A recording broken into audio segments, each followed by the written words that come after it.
All right, so now we're going to learn about divs. Now, divs stands for either divider or division, and it's a way to group multiple elements in our page. So you can see here we have a div, and inside of that div, we have an H1 and a P tag. So we're grouping those elements together within a div, and that's the purpose of a div. So let's go ahead and use it. We'll go to the instructions here.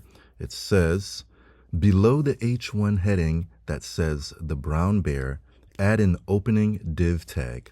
Okay, so the brown bear, below that, add an opening div tag. All right, let's go ahead and see what's next. Place the closing div tag after the H3 element that says features. So we'll go here. And we know that we should be indenting anything that is inside.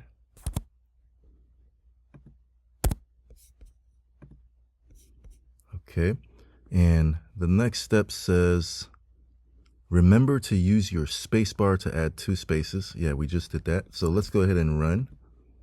And that first one is correct. All right, so you probably didn't see any changes here in the output, and that's because div doesn't really display anything. It simply groups HTML elements together. So instruction number 2 says, above the H2 element that says habitat, add an opening div tag. Okay, here's habitat. Above it, we're going to say div. And then it says close the div tag after the H3 element that says countries with small brown bear populations. All right, so that's this one. And we're going to close it. And we're going to properly indent these elements that are within the div. And we're going to run. And that one is correct. Now it says above the H2 element that says media, so right here, add an opening div tag. All right. Place the closing div tag right above the closing body tag. So that's right here. And we're going to indent properly. We're going to hit run.